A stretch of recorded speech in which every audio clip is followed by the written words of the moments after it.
नमस्कार. गेल्या 2-2.5 वर्षापासून महाराष्ट्रातील राजकारण तसे अनिश्चिततेच्या गढूळ वातावरणात आकंठ बुडालेले आहे. राजकारणाची पातळी पुरती रसातळाला गेलेली आहे.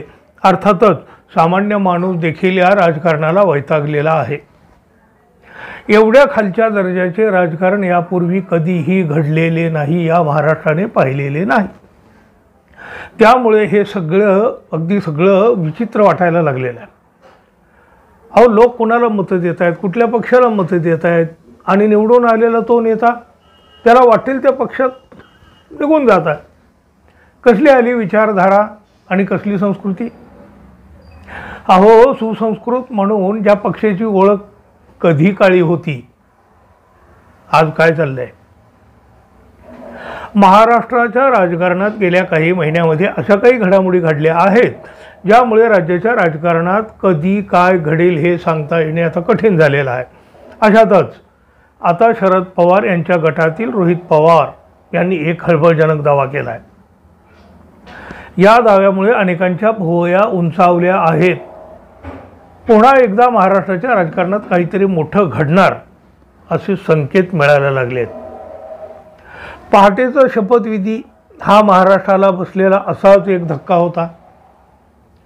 राजकीय डावपेच आणि खेळ्या या सामान्य माणसांना समजण्याच्या पलीकडे असतात. त्यामुळे त्याला असे एक एक धक्के बसतच असतात. अर्थात पुढेही हेच घडणार आहे. सध्या रोहित पवार यांच्या एका वक्तव्यामुळे राज्याची राजकीय स्थिती आणि राज्याच्या राजकीय वर्तुळात मोठी खळबळ उडाली आहे. जून 2023मध्ये एकसंध असलेल्या राष्ट्रवादी काँग्रेसमध्ये फूट पडली हे तर आपल्याला माहीतच आहे. अजितदादा पवार यांनी वेगळी भूमिका घेत सरकारमध्ये जाण्याचा निर्णय घेतला.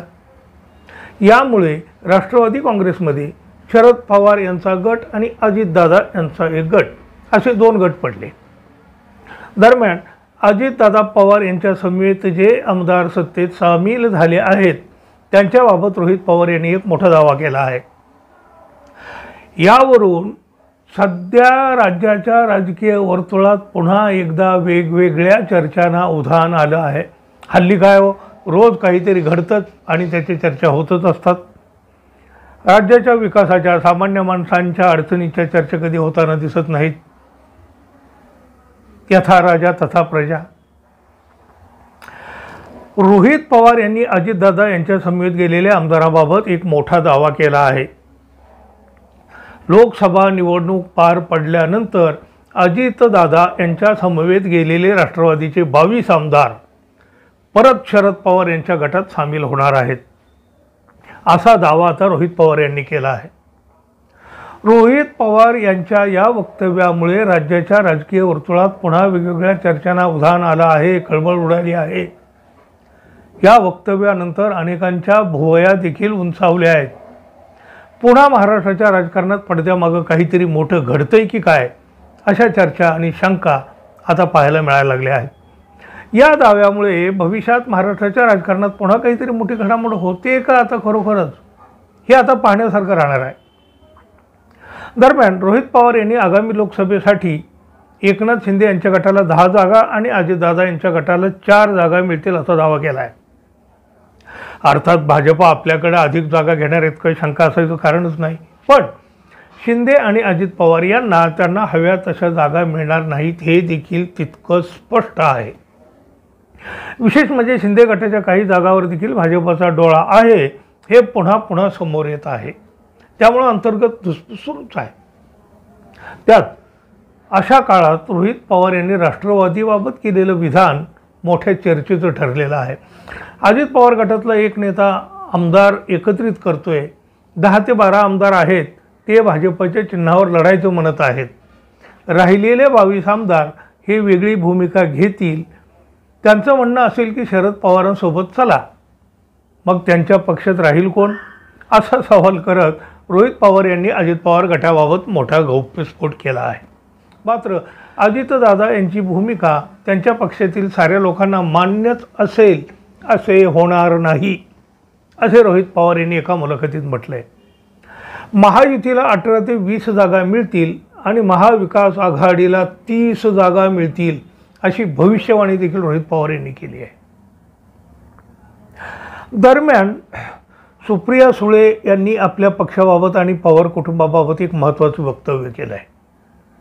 राष्ट्रवादी काँग्रेस पक्षात फूट नाही आणि पवार कुटुंबातही फूट नाही.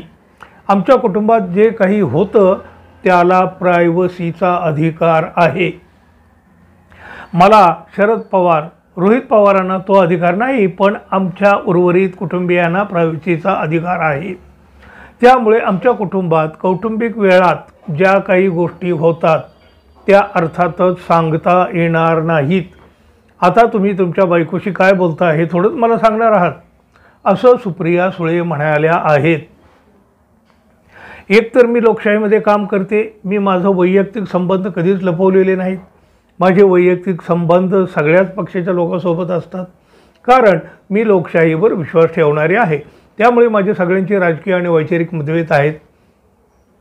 माझे कोणाशीही मनभेद नाहीत. मतभेद आहेत पण मनभेद नाहीत.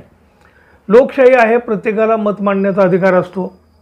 प्रत्येकाची स्टाईल असते. पक्षामध्ये फूट पडलेली तर नाहीच, शिवाय पवार कुटुंबात तर अजिबात फूट पडलेली नाही, असं सुप्रिया सुळे म्हणाल्या आहेत.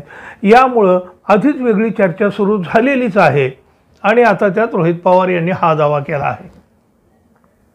लोकसभेची धामधूम सुरू असताना राष्ट्रवादीचे 22 आमदार आता शरद पवार यांच्याकडे येणार असल्याच्या त्यांच्या दाव्यामुळे मात्र महाराष्ट्राच्या राजकारणात पडद्याआड नक्की काहीतरी घडतंय, काही शिजतंय किंवा आधीच काही शिजलं आहे की काय, अशी शंका घ्यायला मात्र वाव आहे.